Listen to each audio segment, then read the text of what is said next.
Welcome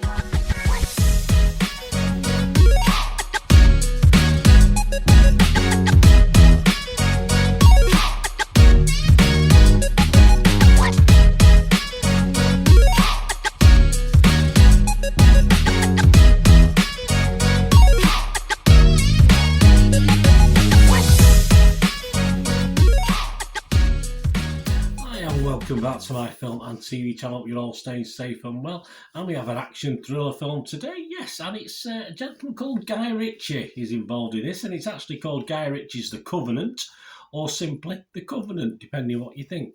So we're going to have a look at that today. 123 minutes, or just over 2 hours. So I like a bit of Guy Ritchie. Let's see what he's coming up with this one.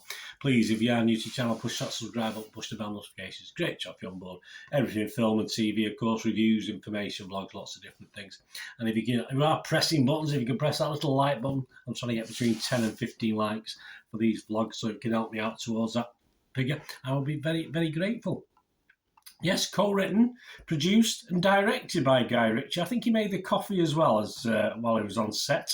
Rotten Tomatoes audience, the public, yes, 98% positivity. Don't know how many, but it's quite a lot. 4.8 out of 5, they like it. Internet Movie Database, 12,000 scores and reviews left on Internet Movie Database. 7.7 out of 10. Looking good so far. Meta user, the Metacritic site, their users, 7 out of 10. That'll do for me. All right, 9.6 out of 10 equivalent Rotten Tomatoes audience, 7.7 to 7. So there's a bit of a down, but anyway, so it's averaging about 8. So we'll take that. The plot, yeah, reasonably simple. It follows US Army Sergeant John Kinley, played by Jake Gyllenhaal, and Afghan interpreter Ahmed, played by Dar Salim. After an ambush, Ahmed goes to Herculean lengths to save Kinley's life. When Kinley learns that Ahmed and his family were not given safe passage to America as promised, there's a lot of them out there, I believe, he must repay his debt by returning to the war zone to retrieve them before the Taliban hunts them down first. It's a shame they didn't send a few thousand back to get the rescue of the other few thousand that was still left over there. But hey, we'll not do a down on the poor USA. They get hard done to it as it is, don't they?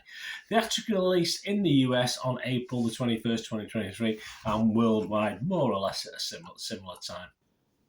What about the critics? Public like it. What about the critics? The critics like it. Yeah, critics like it. Rotten Tomatoes, 82% positivity of their 94 critics. So 6.7 out of 10. Not bad. Rotten Tomatoes, we'll take that. And of course, that's split 76 fresh and 18 rotten. Kyle Smith from the Wall Street Journal, he's rotten though. He said, how does it honour those brave and essential people to make a movie that isn't about any of them, but rather a near superhuman fictional character? Well, here's a point, because it's not a true story. This is just fiction. It's fiction about a very serious subject, but it's fiction. So I can see why Kyle wasn't very happy.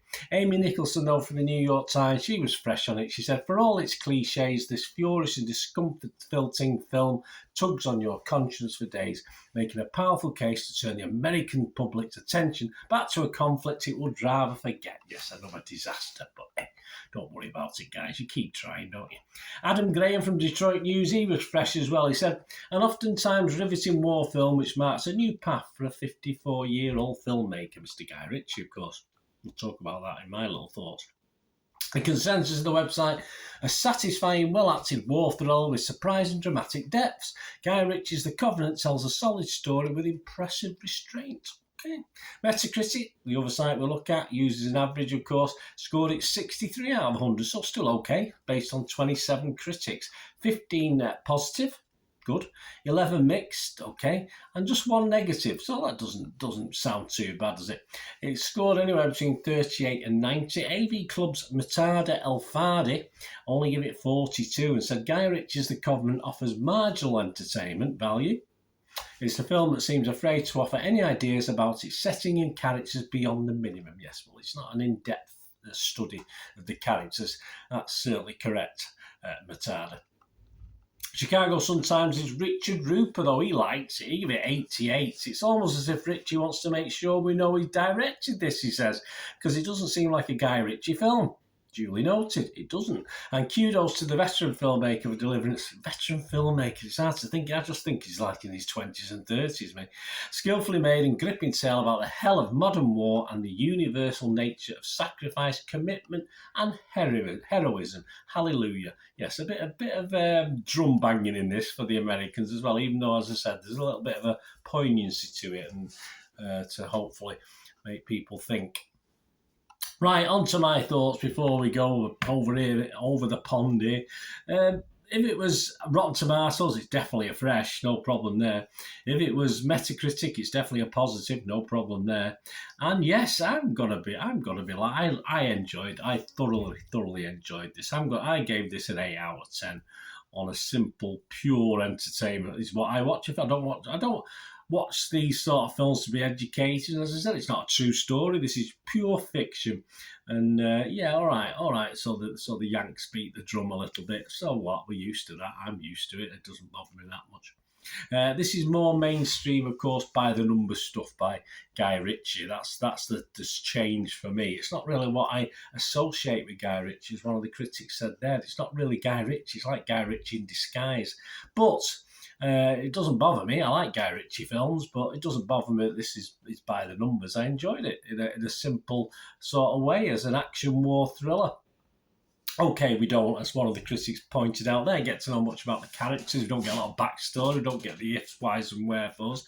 But we just got soldiers trying to do the job, the support staff, if you like, the interpreters, etc., trying to survive, and that's what it's all about. Of course, there's a deeper story to this, and questions perhaps that should still be asked, and I'm sure are asked, and whether this actually goes into great detail, it doesn't. So obviously people are asking the questions based on just general things. But I don't think this film worries about making too much of a point on that basis. It just gets on with it. I've never been a big Gyllenhaal fan, I'll be honest with you. But he does okay in this. He's fine. It's still not great for me. As I say, I'm not a big fan of his anyway.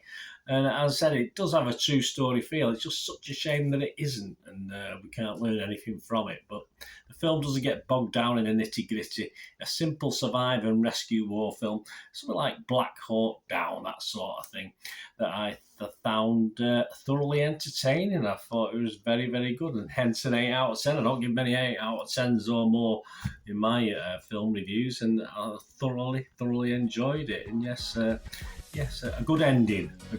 Although, as I say, it's fiction. It's fiction. I wish we had that ending for a lot more stories from Afghanistan, but that's another matter, isn't it? Anyway, thanks for watching, guys. Let me know what you thought. It'd be great to hear from you. Until we meet again, that's one thing, don't I? Please stay safe, everyone. Bye for now.